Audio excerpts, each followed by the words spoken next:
Closed? Yeah, it should have stayed closed for as long as possible.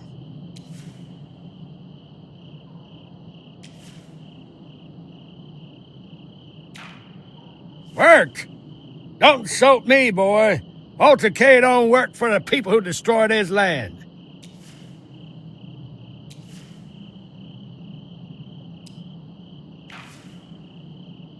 First, you tell me, you support Bill Thatcher? That's a good boy. You might be an outsider, but your heart's in the right place.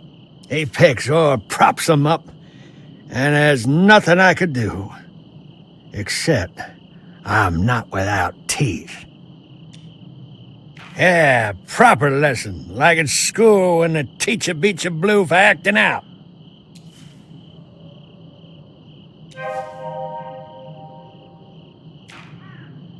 Home. Yeah, home. Maxine's there. She's worried. I just need to make sure everything's in order.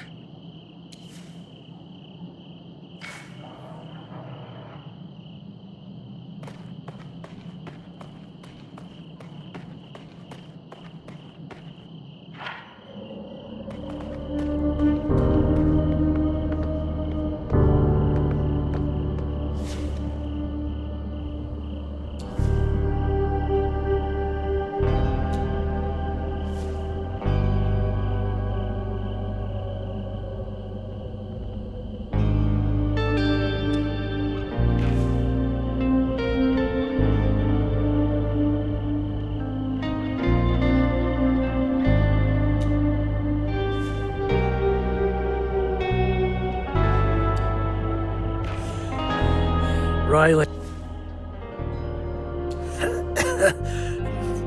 We talked like we hadn't in so long. It really moved me. She was different. She acted like she hadn't in some time. It reminded me of some things. It gets easier here when I come to Dana. She offers me a hand of salvation, makes my life better, or less dark. Yeah, it feels good at first, but then it all turns black and starts sinking deeper. Yeah, exactly that.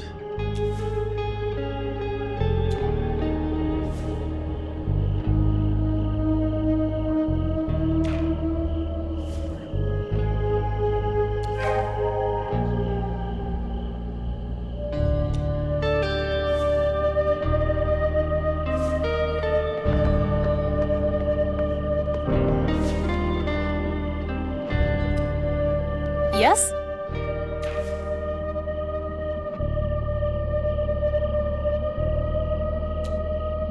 No one wants to talk to a screen. Ever.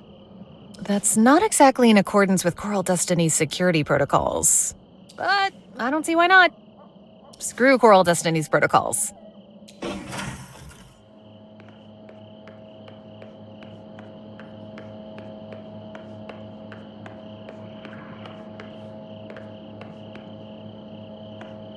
Hiya! So sorry about that sterilization procedure, but it's necessary in a facility of this type. And don't you worry about the chemicals, they are all organic in origin. As of a couple of days ago, ex-coworker, mind you. I never collaborated with her professionally as my work is independent of most of the company. But personally, I'm sorry she decided to leave us. Most of Coral Destiny's employees truly believe the company pitch, and it makes them behave like a cult. Riley wasn't like that. I know little. She had a tragic life. Her father died before she was even born. Her mother died in an accident when Riley was 12 years old. That would break most people, but not Riley. Tough as titanium nails, that one. What remained of her family contributed to keeping her sane, surely. Frank, an older brother, and the people that practically adopted both of them and gave them a home, the Flemings, Benjamin especially, he was like the dad Riley never had. The Flemings are the people who own the Rue Valley Motel, you know?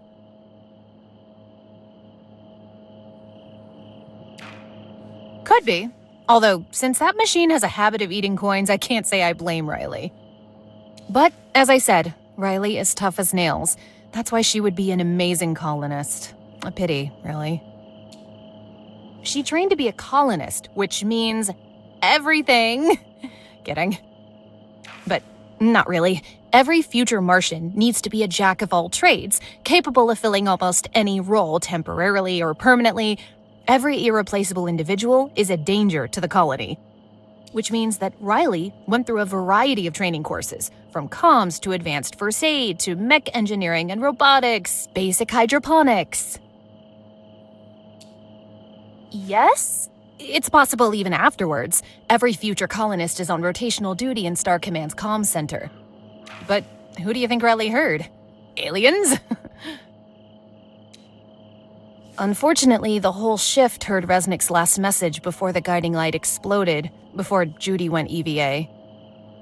Must have been horrible for Riley. To hear what would become the last words of her friend without being able to respond, say goodbye.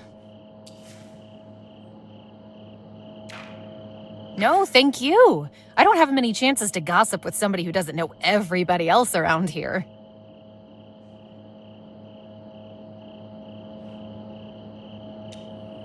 "100% safe. For humans. Are you from the Overshoot Forum, perhaps? It's not every day that someone from there comes to talk in person. But I've never seen you in Rue Valley, so you can't be a local." Welcome, Eugene. I'm Dana Peters. I just want you to know Fink is an expert. You're in good hands. So, what can I do for you? You're among the rare few who have asked me that question. People usually accept it as a necessary protocol without trying to delve deeper. Most of the species here are hybrids of my own creation. Because of that, they are vulnerable to all pathogens. So, without immunity of their own, I have to provide it for them. Simple. Contingency protocols. One of them you have already suffered through, the sterilization process. Understandable. Many of the species here are my handiwork, created with cross-hybridization and gene manipulation. This facility is my laboratory, testing grounds to discern what will work, what could work, and what will be a disaster. And since Martian conditions are impossible, the plants must be impossible too. Overshoot is an online gathering place for people that believe time is running out for our species, our civilizations, and our planet. It was a great community, but it recently turned sour. It's an echo chamber now, a place for whining, grasping at straws, and passing around copium. Unfortunately, yes, this forum just evolved into it much more quickly because of the subject matter it deals with, which pushes a lot of people straight into the jaws of depression. I stopped being an active member a long time ago, but I'm one of the founders, and people still find me, sometimes even in person. Officially, Coral Destiny Research Facility Number 8, but everyone knows it as the Hydroponics Farm, or just the farm. You are right, but up to a point. Rockets and space are only a means to an end. Coral Destiny's real aim is to establish a self-sufficient colony on Mars. Such autarky is impossible without food and medicine. That's my job. And this facility and all these plants, my life's work. Now I am. Of course, it took me quite some time to iron out all the disagreements with my CEO, then persuade her I don't need her ideas, let alone her hands-on management. It's still there. We just opt not to discuss it anymore. Isabel wants self-sufficiency as soon as possible, so the colony can become profitable quickly. I understand that establishing a base on Mars costs unthinkable amounts of money, and Coral Destiny is just a corporation. It must hunt for profit. But it's all foolishness, if you ask me. That colony must become a seed vault for our species, and you need long-term planning for that. An observant question. At first, fresh water was transported from outside of the valley. The same will be required on Mars. Large quantities of water will be delivered via cargo ships. Since water recycling and purification is necessary for the future colony, a section of my research was dedicated to just that. It's a long and complex story. But in a nutshell, the state of the Rue Valley aquifer is horrendous. It's been polluted with heavy metals, mining runoff, and ore processing chemicals. But with various methods, including introduction of certain bacteria and microbe strains, I've managed to purify small quantities of water, then enrich it with nutrients and minerals. It's simple. Needs will be tremendous. Consumption, food production, ore recycling, and quantities are extremely limited. The colony can't simply subside on shipments from Earth. Eventually, when the infrastructure is established, the colony will be able to draw water from subsurface ice. Even that source will need to be refined for consumption. But to achieve true autarky, multiple sources will be required. One such source will be recycled and purified wastewater, communal and industrial alike, waste want whatnot, most of which is completely ill-suited to growing plants. It contains no organic matter, lacks essential nutrients such as nitrogen, and, critically, it's full of toxic percolates. Yes, we could purify and enrich Martian soil, but it would be a lengthy and costly process. Water is much easier to manipulate. Most welcome. It's always a pleasure to talk to a member of our pre-extinct species. I have some work to do now. Feel free to explore the lab, just don't touch the plants. Yes?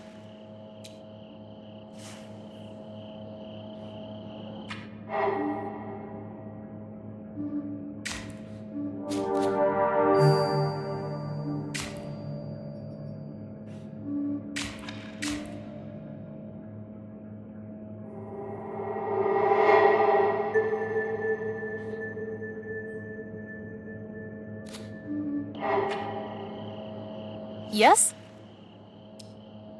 What nonsense is this? He's never complained about any side effects. This isn't about whether I believe you, it's about facts and evidence. So whatever you think is happening to Ben can't be real. Impossible.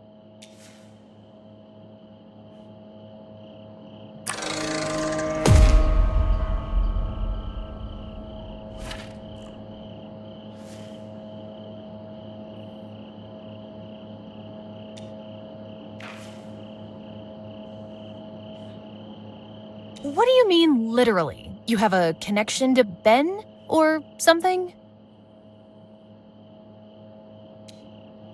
So, you're one of those empaths linked to everything and everyone? The Overshoot Forum is full of people like you. Lines like, "This world is too much, I'm shutting down," or "I sense your anger and mirror it back." Come on, that's laughable at best and drug babble at worst. Let's drop this story. I've got serious work to do and no time to waste on this nonsense.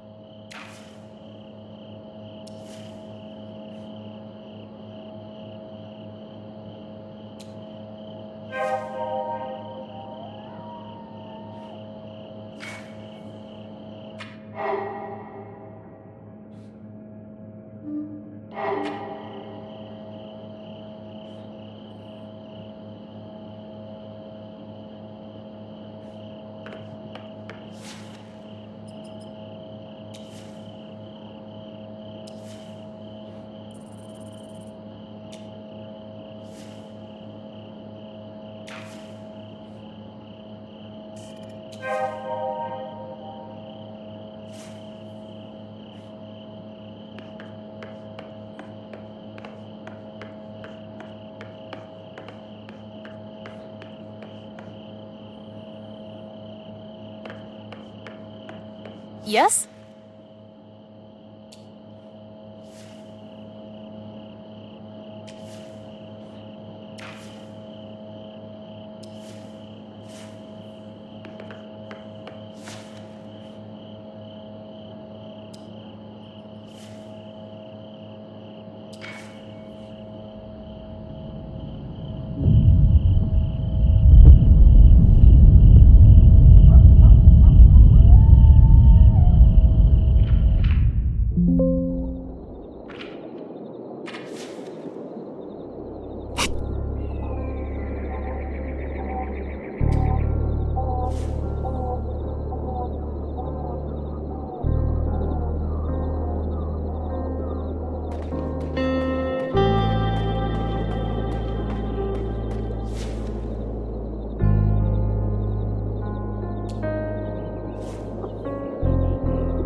It's not exactly in accordance with Coral Destiny's security protocols. Screw Coral Destiny's protocols.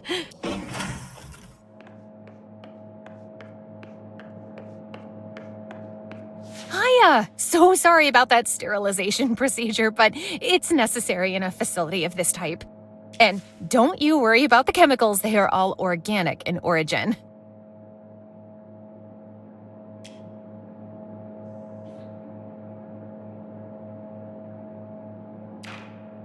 Hello, Mr. Lawson? Or should I say, son of law? Sounds like an action hero's last name. Good for you. And for the law, I suppose. My name is Dana Peters. How can I help you? Really? What was I? A plant? Hopefully something fruit-bearing. Oh, that again. I was hoping for something far more original and fun. And you're sharing this little revelation with me because... That won't happen. First, because it helps him. My remedy works. Second, my employers already know about my past. Nice try though, but blackmail won't work with me. What I don't understand is, why you? What's your connection to Ben? An investigation that uses blackmail? Maybe you're in the wrong career. Either way, I've got work. Later. You can see yourself out.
It's not exactly in accordance. Screw.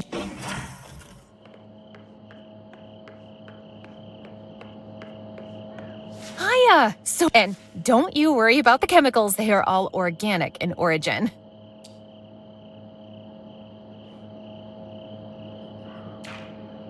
Hello, Mr. Pursuer. A very fitting last name considering your job. I'm Dana Peters. How can I help you? But how?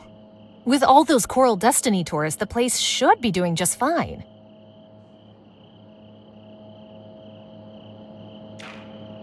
What you described sounds more like Ben himself than something caused by a substance.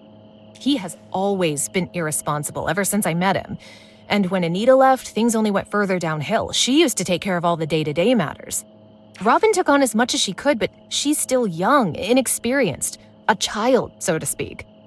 So if what you're saying is true, it's not about any substance. It's about Ben and the kind of person he is.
It's not exactly in accordance. Screw.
Thanks for reaching out, Frank. I had no idea this was the effect. He always seemed fine and never said a word about it. I'll definitely have a talk with him as soon as he shows up. Thanks again. I'd hate to see him suffer, let alone be part of the reason why. See you around.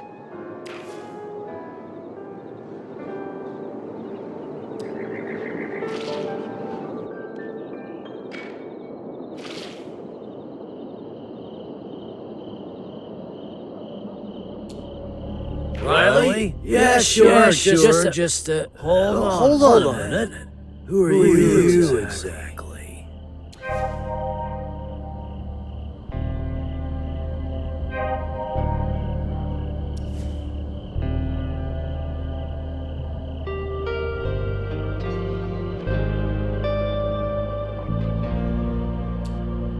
Pleasure to meet you, Dr. Nightingale. I'm Benjamin Fleming, the motel's owner and family to Riley, in a way.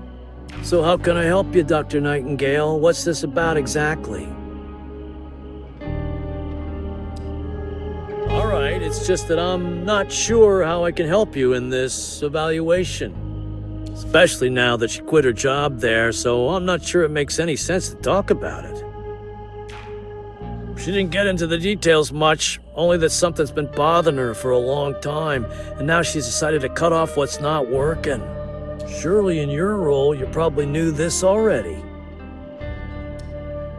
She didn't get into the details much, only that something's been bothering her for a long time, and now she's decided to cut off what's not working. Surely in your role, you probably knew this already.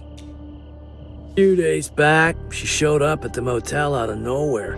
No call or warning. I was glad to see her. Made her some coffee, poured her some numb night. Over small talk and a couple of toasts, she told me two things. She quit her job, and she was leaving Rue Valley for good. Two big shocks back to back. There was also a third thing. That one shook me more than anything else. She asked about her brother Frank, how he'd been and what he's doing. Little things like that. You see, Riley and Frank had a fight a while ago and haven't exactly been on speaking terms since. I never understood it. If anyone had been through hell and high water together, it was them. But the fight was so bitter, it drove them apart.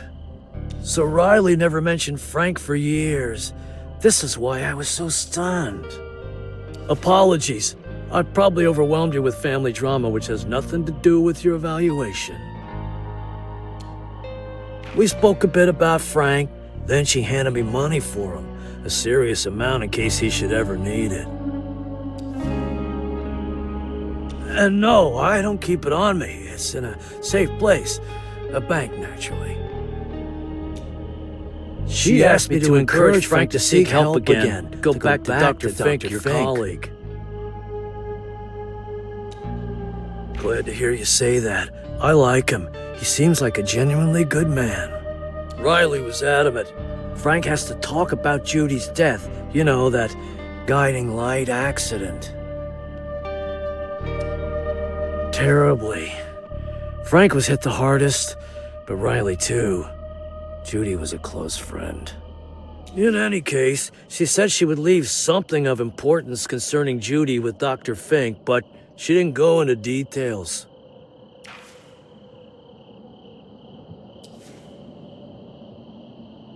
I just realized I'm swamping you with family stories. You don't even know everyone I'm talking about, and maybe none of this is relevant. I think she was afraid of what would happen if she faced him, that another fight would break out. Riley probably wanted to make sure he'd get the money and that special something, especially since she's leaving Rue Valley for good. Shit, I just remembered she's leaving today. This is her last day here. I just hope she saw Frank to say goodbye. That's a shame. But like their late mother used to say, as long as they're alive, there's always another chance. I can only hope that what I shared proved helpful to you, that you gained something from it.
What is going on?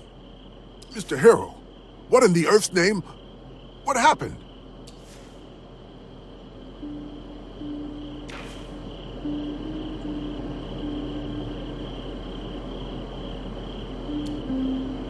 Riley? Frank? How do you even know about them? Are you friends? That would be a serious conflict of interest for our therapy.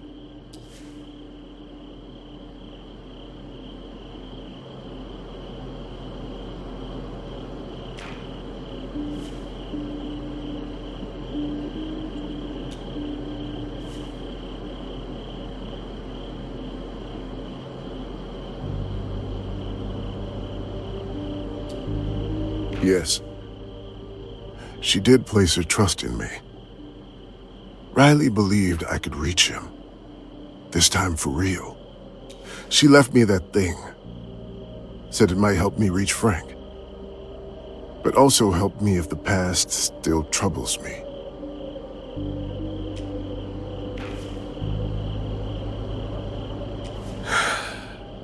Yes. I made a grave error. And someone close to Frank and Riley paid the price. That's why I couldn't bring myself to listen to the things she left me. I wasn't ready to tear the scab from that wound.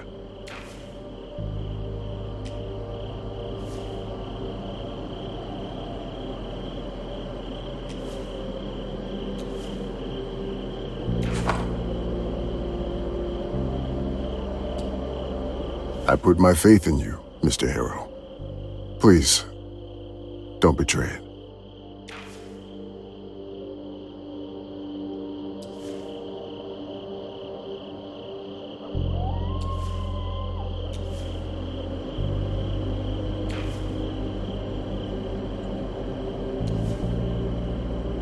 Still with me, Mr. Harrow?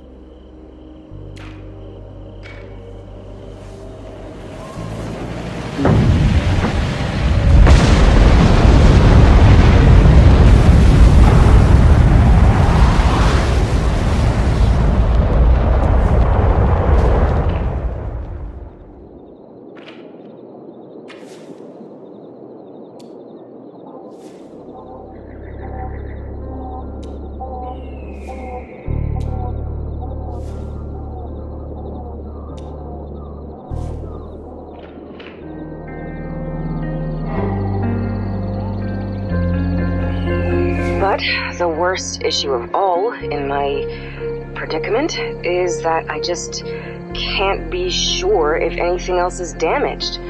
The Overwatch protection is having a bit of a fit. It intermittently reports malfunctions on various systems, including those I know are working, like life support or the power grid. Judy. That's Judy. Stop fucking everything, buddy. That's Judy. They can go fuck themselves. Here's our proof that you're not crazy. Then sometimes it reports the 2 damaged solar panels are operating at peak 98% efficiency, though I see their shattered frames through the viewport. I even thought about permanently shutting down the Overwatch when it got my hopes up, reporting it fixed the long-range comms where it were as dead as ever.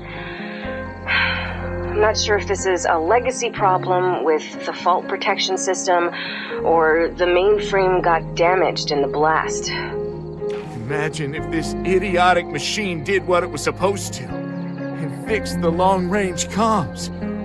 Imagine! I pondered an exploratory EVA to determine the extent of the damage done to the lander, but the brutal truth is, I can't risk opening the airlock and losing any of the precious little oxygen reserves I have left. I have a cache of oxygen candles, yes, but I need to keep them for unforeseen emergencies. Oh, no. One close encounter with the void is one far too many. My top priority right now is to find a sustainable way to generate oxygen. Water electrolysis, powered by my own urine, comes to mind, but I'll have to think of a way to extract clean and sterile water from it. Huh. This will take power. A lot of power. I'll end here, since I don't want to dip into my fuel reserves more than I will have to. Guiding light, mission log, day 3. Commander Resnick speaking. This will be my last official report. What? No! Judy, what happened? Well, that was dramatic. I made a decision to continue recording, but this will become both my personal log and the record of my journey. A space to keep track of my resources, my thoughts, and my plans. Oh. Hopefully, when I land back home, I'll tell you my tale in person, so this will become a relic for the history books. Just in case, I'll load every message into the short-range auto transmitter. This was a short message. Guiding light, day 9, Commander Resnick's log. The sunlight is plentiful, for now, so I've decided to drain some more kilowatts from my power reserves and record. If only engineering crammed more batteries into this lander. I've already made written list upon list, prepared a number of paper blueprints for all of my projects, but just speaking helps me get my thoughts in order. It's strange. Dr. Fink correctly predicted a future when he warned the mission team about an intense desire to hear human speech during our long isolation. But I doubt he ever thought about a situation as dire as mine, so just hearing the din of my own voice in this tin can fills me with a strange sense of warmth. But back to business, Star Command. I did an inventory of all my available resources. Food and water is aplenty, as the lander was supposed to serve as a temporary base for Rose, Mark, and me during our planetside operation. It's your standard, bland astronaut fare, sure, but it was supposed to feed 3 people, so with proper rationing, maybe a bit of fasting, I won't starve to death. Hopefully. Don't even think about death. Don't even mention dying. Oxygen is an entirely different beast. We were never meant to spend so much time in the lander, so I have only 30 kilos of stored oxygen, and that will last me approximately a month. Or I should say 21 more days to go. And my stores of water are not that plentiful either, so I'll definitely have to resort to urine recycling for oxygen regeneration. I've already planned the jury-rigged water electrolysis system and scavenged for parts. Unfortunately, one of the solar batteries had to be sacrificed for the cause and turned into a power source. My last and deepest concern is my fuel reserve. It is currently at 87%, which is my fault, really. Once I was in the lander, I activated the thrusters to get away from the wreckage of guiding light as soon as possible. I might have panicked and burned for too long. Might have. But hopefully, this mistake won't come back to bite me in the ass.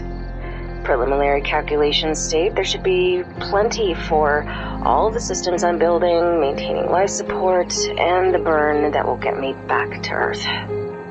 Your fuel calculations match up with this. That's all I have for now. So much to do.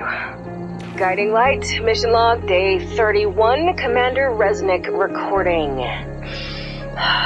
Nothing quite like that first breath of freshly generated oxygen. I am happy to announce that my water electrolysis system is fully operational. I'm so happy. I wanted to give it a grand opening with the ribbon cutting ceremony, but I'm all out of ribbons. That's our girl. There's nothing you can't achieve. Nothing. The only downside is that the whole process takes so much time, from urine collection, water recovery, sterilization of equipment, and running the electrolyzer. Though I have a feeling it will get much better once I have more time to improve my protocols.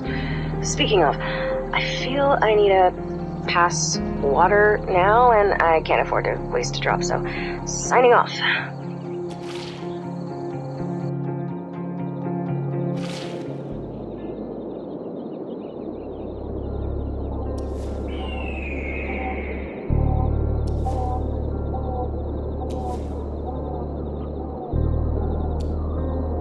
Guiding light, mission log, day 52. Happy to report I'm still alive, though honestly, my steady diet of protein curry, pea stew, and oat and berry paste has seriously made me contemplate taking my own life.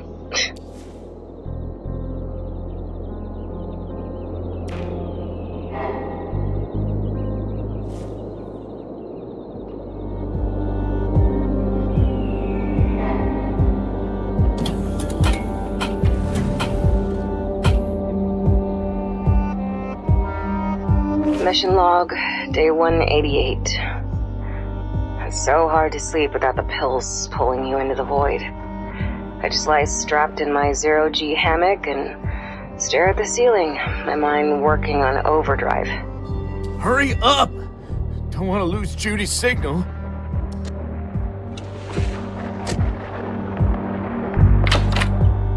Every night, yes, I made air quotes, Sumi, is a struggle. But I'm getting there. At least I don't have to wade through a jumble of thoughts anymore. I'm tired, but I am awake. Truly awake. Now where in the holy fuck have you left that battery, buddy? And I have a plan now. A way out of this shit. During one of those ceiling staring sessions, I came up with a solution for how to fix my trajectory. Nothing here. Hurry! Nope. Where is that spare battery? It's useless. There's no spare battery here, you dimwit. We're just wasting time. Yes, it's super risky, but let's face it, I'm at such a point that I might as well bet it all on red. If I don't, everything will stay the same forever. I just need to do the math, build a model. It will work. It must. Judy out. Alex has radio equipment. You did beat some sense into yourself.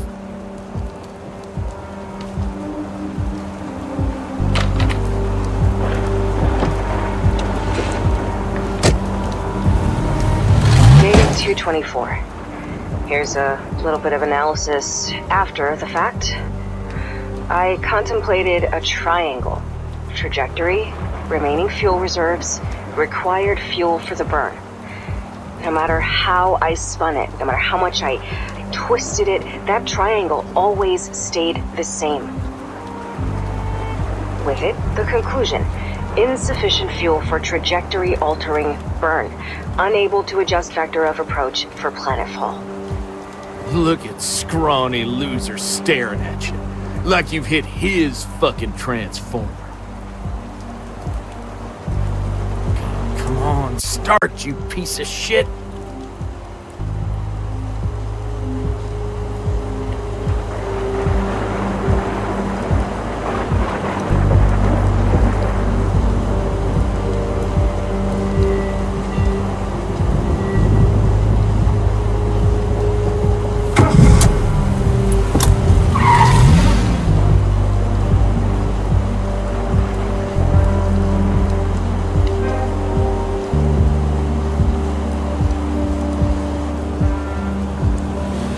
Outside of that triangle to push the calculations to my favor, literally.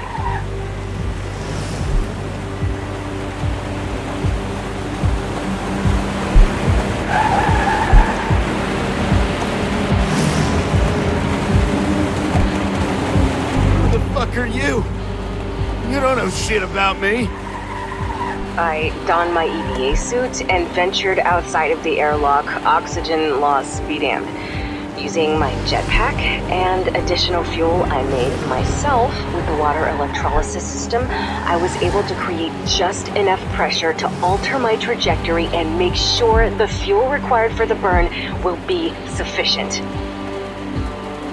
Stop yapping and let me listen to Judy, you fucker. And when I was about to re-enter the lander, I noticed something that I've yet to make peace with. One of the fuel injector pipes, that radical new Coral Destiny innovation, is damaged, showing signs of previous leaks. The damage might have been caused by the explosion, or the material was never meant for spaceflight. I don't know. Fuck you, you scrawny loser. She's not dead. But now, I do know the reason why I was spending so much more fuel during our previous burns. Seeing that was a gut punch. If only I went outside earlier to assess the damage, I could maybe... No use crying over spilled milk or fuel.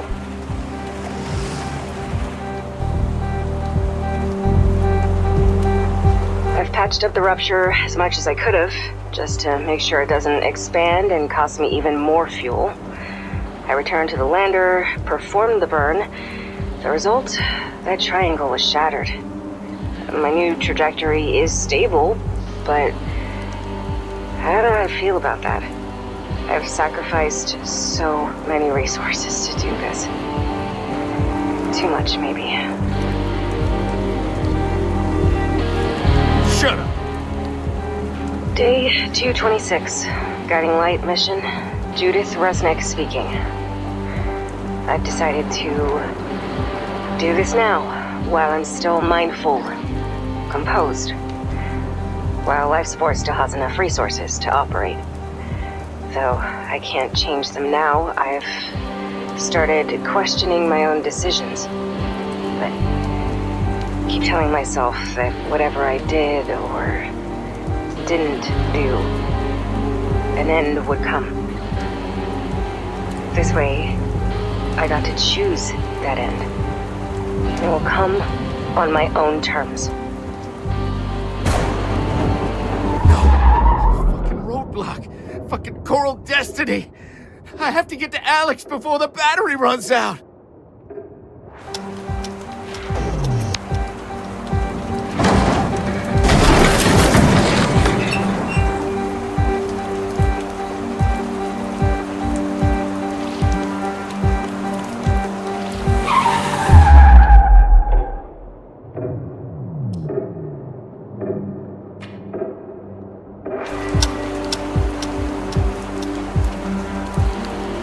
Star Command.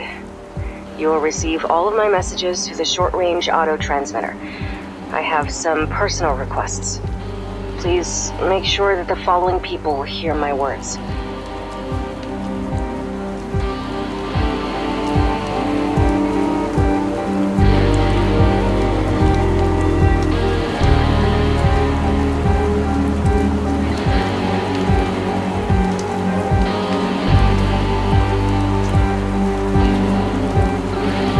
For my friends, Jake, Kirka, Riley, Jean, I'll be brief like I usually am.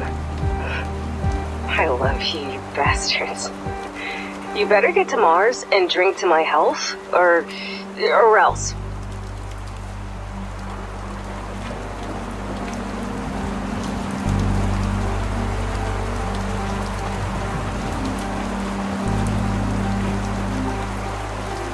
To my parents, Mom, Dad, countless times I've imagined your smiles when Guiding Light was launched.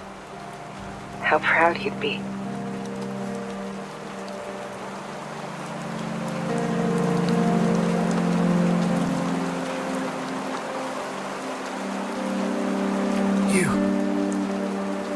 You. Countless times I've tormented myself with your faces when you learned that the ship was lost with all crew. Now, at least you get a better epilogue than that. Judy. You're here. I can't imagine your pain, your sorrow. I know this is not what you imagined for me, but this is what I can do, what I want. Out of the worst, I've extracted the very possible best, just like you taught me. I love you, Mom. I love you, Dad. Frank, my love. I'm sorry. I'll have to break that promise I made. I won't be coming home. You have to know, I fought with every atom of my being. I tried. What are you saying? I'll save you!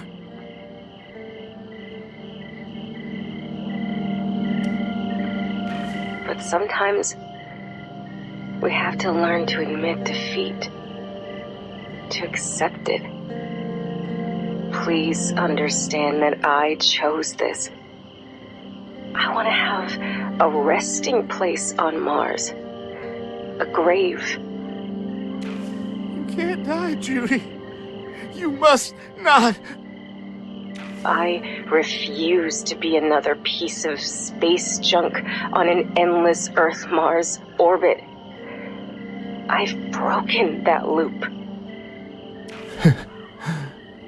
Broken the loop. I want you to be happy. Need you to be happy. Do not allow yourself to return to the pit. I know it will hurt, but I must become another scar for you to bear. I love you. Now and forever. I love you too, Judy. Now. Forever.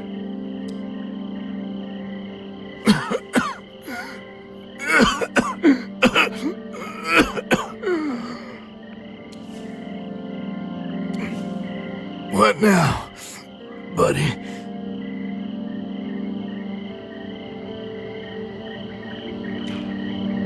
I understand.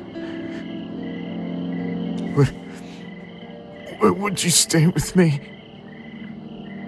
I don't want to die alone.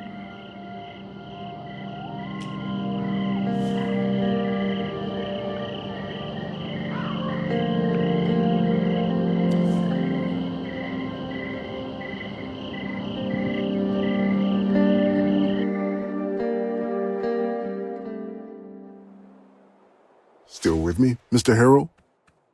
For a moment you seemed elsewhere.